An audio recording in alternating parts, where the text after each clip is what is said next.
अनंत कोटि ब्रह्मांड नायक योगी राज प्रभम श्री सच्चिदानंद सतगुरु साईनाथ महाराज की जय। प्रिय भक्तों, श्री साईं सच्चरित्र के अध्याय 4 को आज हम पढ़ेंगे, जिसमें श्री साईं बाबा का शिरडी में प्रथम आगमन, संतों का अवतार कार्य, पवित्र तीर्थ यात्रा, श्री साईं बाबा का व्यक्तित्व, गोली बोबा का अनुभव, श्री विट्ठल का प्रकट होना, क्षीर सागर की कथा, दास गणों का प्रयाग स्नान और श्री साईं बाबा का शिरडी में प्रथम आगमन तथा इसी में 3 वाड़े के बारे में पढ़ेंगे। तो पहला हम पढ़ेंगे संतों का अवतार कार्य। भगवत गीता 4 अध्याय 7-8 में भगवान कृष्ण जी कहते हैं, जब जब धर्म की हानि और अधर्म की वृद्धि होती है तब तब मैं अवतार का धारण करता हूँ। धर्म स्थापन, दुष्टों का विनाश तथा साधु जनों के परित्राण के लिए मैं युग युग में जन्म लेता हूँ। साधु और संत भगवान के प्रतिनिधि स्वरूप हैं। वे उपयुक्त समय पर प्रकट होकर अपनी कार्य प्रणाली द्वारा अपना अवतार कार्य पूर्ण करते हैं। अर्थात जब ब्राह्मण, क्षत्रिय, वैश्य अपने कर्तव्यों से विमुख हो जाते हैं तब शूद्र, और जब शूद्र उच्च जातियों के अधिकार छीनने लगते हैं, जब धर्म के आचार्यों का अनादर और निंदा होने लगती है, जब लोग निशिष्ट भोज्य पदार्थों और मदिरा आदि का सेवन करते हैं, जब धर्म की आड़ में निंदित कार्य होने लगते हैं और जब जब भिन्न भिन्न धर्मावलंबी परस्पर लड़ने लगते हैं, जब ब्राह्मण संध्यादि कर्म छोड़कर कर्मठ पुरुषों को धार्मिक कृत्यों में अरुचि उत्पन्न हो जाती है, जब योगी ध्यान आदि कर्म करना छोड़ देते हैं और जब जन साधारण की ऐसी धारणा हो जाती है कि केवल धन, संतान और स्त्री ही सर्वस्व है, और इस प्रकार जब लोग सत्य मार्ग से विचलित होकर अधःपतन की ओर अग्रसर होने लगते हैं, तब संत प्रकट होकर अपने उपदेशों और आचरण के द्वारा धर्म की संस्थापना करते हैं। वे समुद्र के ज्योति स्तंभ की तरह हमारा उचित मार्गदर्शन करते हैं तथा सत्य पथ पर चलने की प्रेरणा भी करते हैं। इसी मार्ग पर अनेकों संत निवृत्तिनाथ, ज्ञानदेव, मुक्ताबाई, नामदेव, गोरा, गोणाई, एकनाथ, तुकाराम, नरहरि, नरसिंह भाई, सज्जन कसाई, सावंता माली, रामदास तथा कई अन्य संत सत्य मार्ग का दिग्दर्शन कराने हेतु भिन्न भिन्न अवसरों पर प्रकट हुए और इन सब के पश्चात शिरडी में श्री साईं बाबा का अवतार हुआ।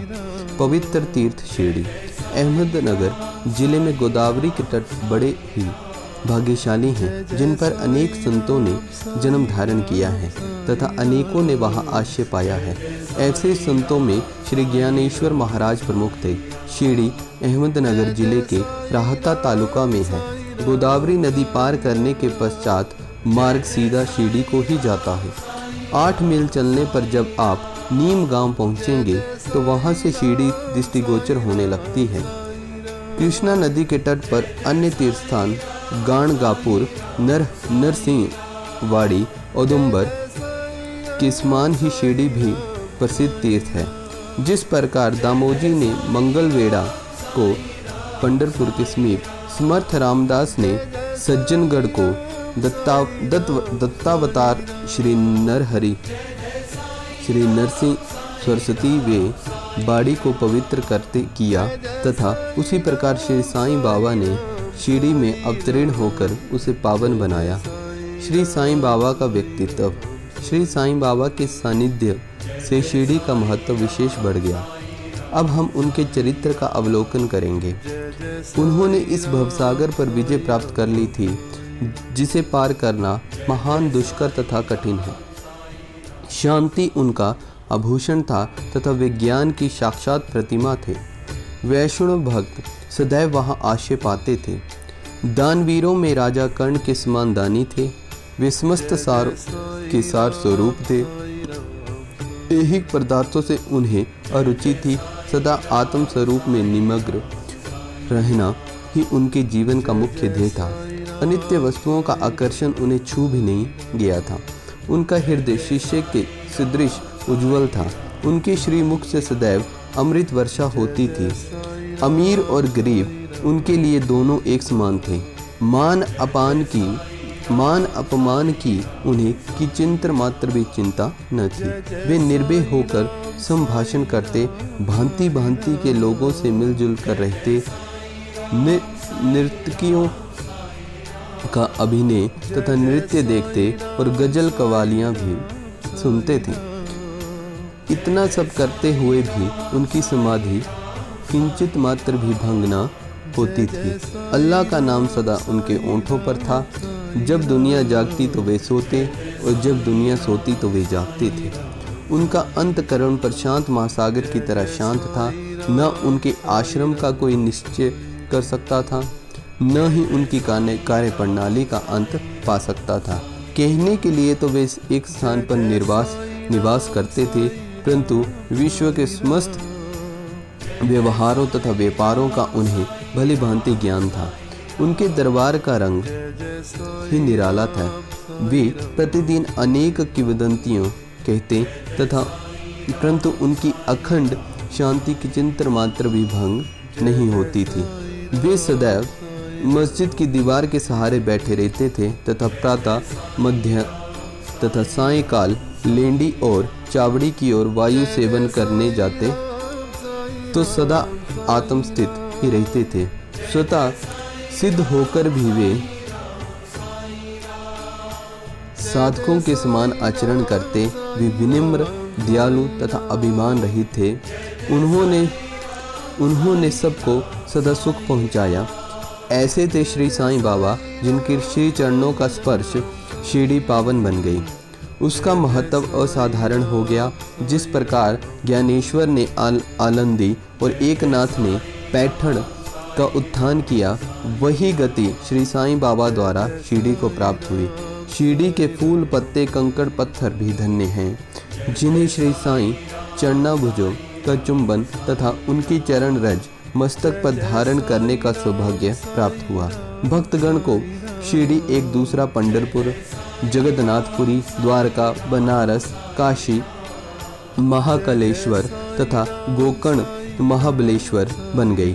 शिरडी श्री साईं बाबा का दर्शन करना ही भक्तों का वेद मंत्र था, जिसके परिणाम स्वरूप आसक्ति घटती और आत्म दर्शन का पथ सुगम होता।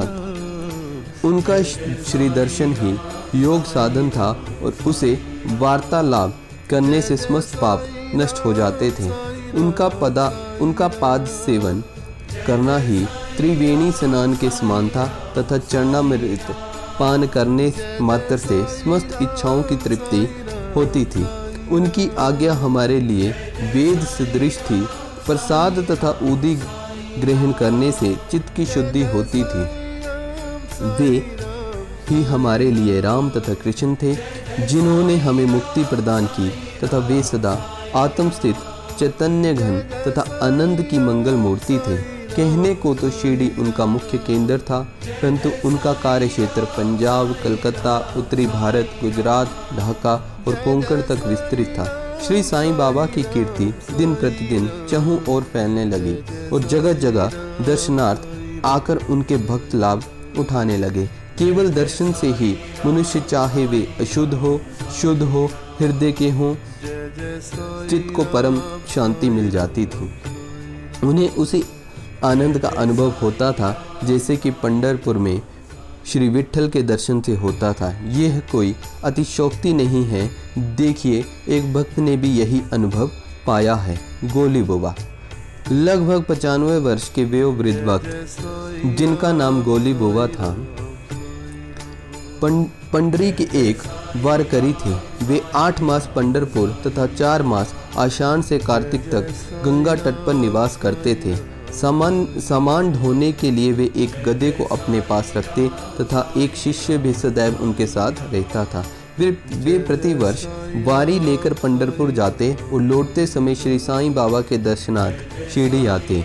बाबा पर उनका अगाध प्रेम था। वे बाबा की ओर एकटक होकर निहारते रहते थे तथा कह उठते थे कि ये तो पंडरीनाथ श्री विट्ठल के अवतार हैं और अनाथनाथ दीन दयालु और दीनों के नाथ हैं। गोली बुआ श्री विठोबा के परम भक्त थे। उन्होंने अनेक बार पंडरी की यात्रा की और प्रत्यक्ष अनुभव किया कि श्री साईं बाबा सचमुच ही पंडरीनाथ हैं। विठ्ठल स्वयं प्रकट हुए।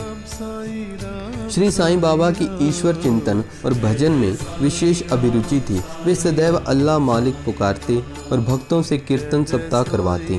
वे नाम सप्ताह भी कहते थे। एक बार उन्होंने दास गणों को कीर्तन सप्ताह करने की आज्ञा दी। दास गणों ने बाबा से कहा कि आपकी आज्ञा मुझे शिरोधार्य है, परंतु इस बात का आश्वासन मिलना चाहिए कि सप्ताह के अंत में विठ्ठल अवश्य प्रकट होंगे, परंतु साथ ही भक्तों में श्रद्धा तथा तीव्र उत्सुकता का होने भी अनिवार्य है। ठाकुरनाथ की डंकरीपुरी, विठ्ठल की पंडरी तथा रणछोड़ की द्वारका यही तो है। किसी को दूर जाने की आवश्यकता ही क्या है? क्या विठ्ठल कहीं बाहर से आएंगे? वे तो यहीं विराजमान हैं। जब भक्तों में प्रेम और भक्ति का स्रोत प्रवाहित होगा तो विठ्ठल स्वयं ही यहाँ प्रकट हो जाएंगे। सप्ताह समाप्त होने के बाद विठ्ठल भगवान इस प्रकार प्रकट हुए। काका साहेब दीक्षित सदैव की भांति स्नान करने के पश्चात जब ध्यान करने को बैठे तो उन्हें विठ्ठल के दर्शन हुए। दोपहर के समय जब वे बाबा के दर्शनार्थ मस्जिद पहुंचे तो बाबा ने उनसे पूछा, क्यों विठ्ठल पाटिल आए थे ना? वे तो बहुत चंचल हैं, उनको दृढ़ता से पकड़ लो। यदि थोड़ी भी असावधानी की तो वे बचकर निकल जाएंगे। वे प्रातःकाल की घटना थी तथा दोपहर के समय उन्हें पुनः दर्शन हुए। उसी दिन एक चित्र बेचने वाला विठोबा के 25 से 30 चित्र लेकर वहां बेचने आया। ये चित्र ठीक वैसा ही था जैसा कि काका साहेब दीक्षित को ध्यान में दर्शन हुए थे। चित्र देखकर और बाबा के शब्दों का स्मरण कर काका साहेब को बड़ा विस्मय तथा प्रसन्नता हुई। उन्होंने एक चित्र सहर्ष खरीद लिया और उसे अपने देवघर में प्रतिष्ठित कर दिया। ठाणा के अवकाश प्राप्त मामलतदार श्री वही देव ने अपने अनुसंधान के द्वारा ये प्रमाणित कर दिया है कि शिरडी पंढरपुर की परिधि में आती है। दक्षिण में पंढरपुर श्री कृष्ण का प्रसिद्ध स्थान, अतः शिरडी ही द्वारिका है। श्री साईं लीला पत्रिका के भाग 12 अंक 1, 2, 3 के अनुसार द्वारका की एक और व्याख्या सुनने में आई है, जो कि कै नारायण अय्यर द्वारा लिखित भारतवर्ष का स्थायी इतिहास में स्कंद पुराण भाग 2 पृष्ठ 90 में उद्धृत की गई है, जिसका अर्थ है, जो स्थान चारों वर्णों के लोगों को धर्म, अर्थ, काम तथा मोक्ष के लिए सुलभ हो, दार्शनिक लोग उसे द्वारका के नाम से पुकारते हैं। शिरडी में बाबा की मस्जिद केवल चारों वर्णों के लिए ही नहीं, अपितु दलित, अस्पृश्य तथा भागोची, शिंदे जैसे कोड़ी आदि सब के लिए खुली थी। अतः शिरडी को द्वारका कहना ही स्वतः उचित है। अब हम पढ़ेंगे भक्तों भगवंत राव श्री सागर की कथा। श्री विठ्ठल पूजन में बाबा को कितनी रुचि थी, ये भगवंत राव क्षीर सागर की कथा से स्पष्ट है।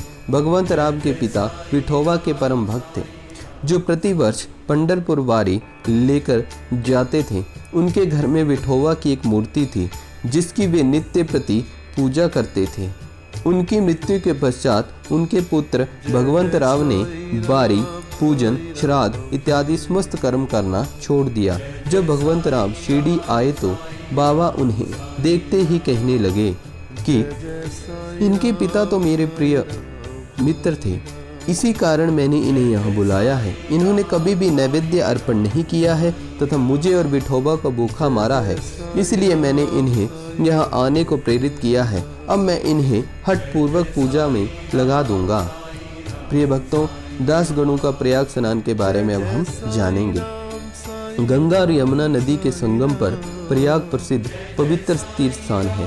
हिंदुओं की ऐसी भावना है कि वहाँ स्नान आदि करने से समस्त पाप नष्ट हो जाते हैं। इसी कारण प्रत्येक पर्व पर सहस्त्रों भक्तगण वहां जाते हैं और स्नान का लाभ उठाते हैं। एक बार दास गणों ने भी वहां जाकर स्नान करने का निश्चय किया। इस विचार से वे बाबा से आज्ञा लेने उनके पास पहुंचे। बाबा ने तो कहा, इतनी दूर व्यर्थ भटकने की क्या आवश्यकता है, अपना प्रयाग तो यही है, मुझ पर विश्वास करो। आश्चर्य, महान आश्चर्य। जैसे ही दास गणों बाबा के चरणों पर नत हुए तो बाबा के श्री चरणों से गंगा यमुना की धारा वेग से प्रवाहित होने लगी। ये चमत्कार देखकर दास गणों का प्रेम तथा भक्ति उमड़ पड़ी। आंखों से अश्रुओं की धारा बहने लगी और उन्हें कुछ अंतस्फूर्ति हुई और उनके मुख से श्री साईं बाबा की स्तोत्रध्वनि स्वतः प्रवाहित होने लगी। तो इस प्रकार भक्तों हमने ये पढ़ा है श्री साईं। अब आगे हम पढ़ेंगे श्री साईं बाबा का शिरडी में प्रथम आगमन। श्री साईं बाबा के माता पिता, उनके जन्म स्थान का किसी को भी ज्ञान नहीं है। इस संबंध में बहुत ही छानबीन भी की गई। बाबा से तथा अन्य लोगों से भी इस विषय में पूछताछ की गई, परंतु कोई संतोषप्रद उत्तर अथवा सूत्र हाथ न लग सका। यथार्थ में हम लोग इस विश्व में स्वतः अनभिज्ञ थे। नामदेव और कबीर दास जी का जन्म अन्य लोगों की भांति नहीं हुआ था। वे बाल रूप में प्रकृति की गोद में पाए गए थे। नामदेव भीमरथी नदी के तीर पर गोनाई को तथा कबीर भागीरथी नदी के तीर पर तमाल को पड़े हुए मिले थे। और ऐसा ही श्री साईं बाबा के संबंध में भी था। वे शिरडी में नीम वृक्ष के तले 16 वर्ष की तरुणावस्था में स्वयं भक्तों के कल्याणार्थ प्रकट हुए। उस समय भी वे पूर्ण ब्रह्मज्ञानी प्रतीत होते थे। स्वप्न में भी उनको किसी लौकिक पदार्थ की इच्छा नहीं थी। उन्होंने माया को ठुकरा दिया था तथा मुक्ति उनके चरणों में लौटती थी।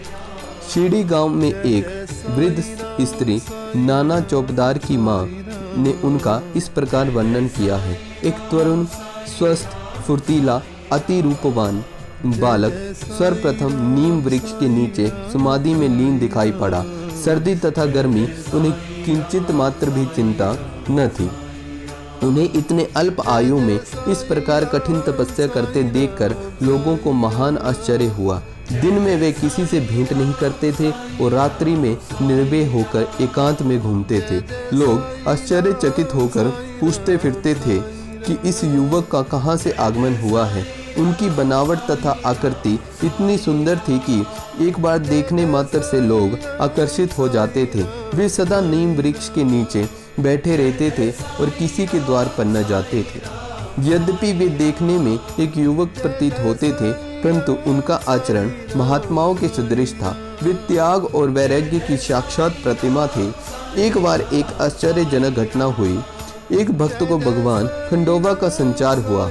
लोगों ने शंका निवारणार्थ उनसे प्रश्न किया कि हे देव, कृपया बतलाइए कि ये किस भाग्यशाली पिता की संतान है और उनका आगमन कहाँ से हुआ है। भगवान खंडोबा ने एक कुदाली मंगवाई और एक निर्दिष्ट स्थान पर खोदने का संकेत दिया। जब वह स्थान पूर्ण रूप से खोदा गया तो वहाँ एक पत्थर के नीचे ईंटें पाई गई। पत्थर को हटाते ही एक द्वार दिखा जहाँ पर 4 दीप जल रहे थे। उन दरवाजों का मार्ग एक गुफा में जाता था, जहाँ गोमुखी आकार की इमारत, लकड़ी के तख्ते, मालाएं आदि दिखाई पड़ी।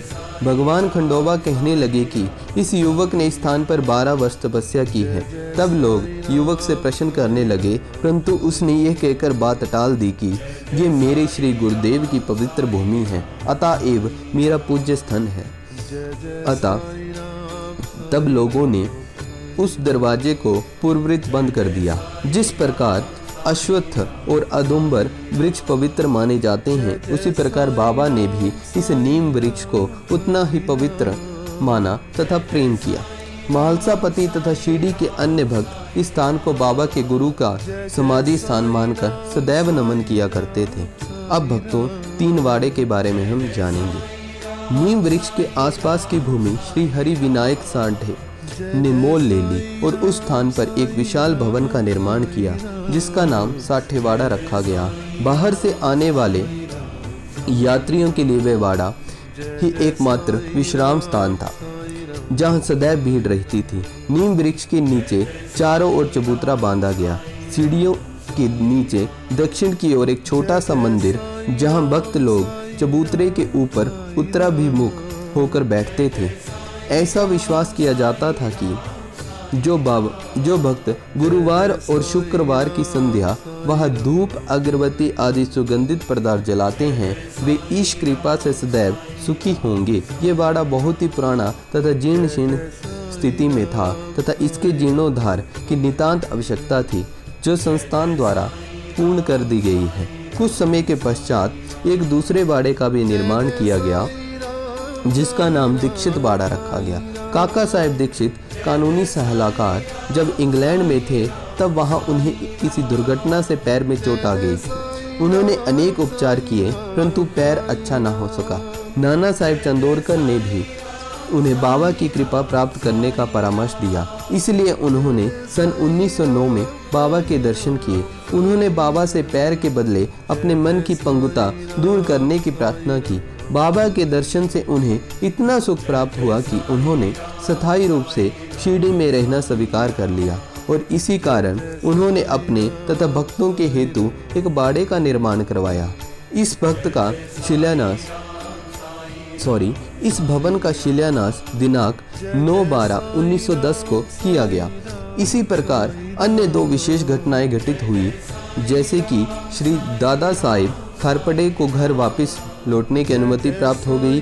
चावड़ी में रात्रि को आरती आरंभ होगी। कुछ समय में बाड़ा संपूर्ण रूप से बन गया और रामनवमी 1911 के शुभ अवसर पर उसका यथाविधि उद्घाटन भी कर दिया गया। इसके बाद एक और बाड़े मानो एक शाही भवन नागपुर के प्रसिद्ध श्रीमंत बूटी ने बनवाया। इस भवन के निर्माण में बहुत धनराशि लगाई गई और उनकी समस्त निधि सार्थक हो गई, क्योंकि बाबा का शरीर अब वहीं विश्रांति को पा रहा है और फिलहाल वह समाधि मंदिर के नाम से विख्यात है। इस मंदिर के स्थान पर पहले एक बगीचा था, जिसमें बाबा स्वयं पौधों को सींचते तथा उनकी देखभाल किया करते थे। जब पहले एक छोटी सी कुटी भी न थी, वहां अब 3 बाड़ों का निर्माण हो गया। इन सब में 60 बाड़ा पूर्व काल में बहुत ही उपयोगी था। बगीचे की कथा तथा वामन तात्या की सहायता से स्वयं बगीचे की देखभाल, शिरडी से साईं बाबा की अस्थायी अनुपस्थिति तथा चांद पाटिल की बारात में पुनः शिरडी लौटना, देवीदास जानकी दास गंगागीर की संगति तथा मोहिद्दीन तंबोली के साथ कुश्ती, मस्जिद में निवास, श्री डेंगले व अन्य भक्तों पर प्रेम तथा अन्य घटनाओं का हम अगले अध्याय में वर्णन करेंगे। श्री साईं बाबा की कृपा से हमने इस अध्याय को भी पूर्ण कर लिया है। बोलो श्री सच्चिदानंद सद्गुरु साईनाथ महाराज की जय।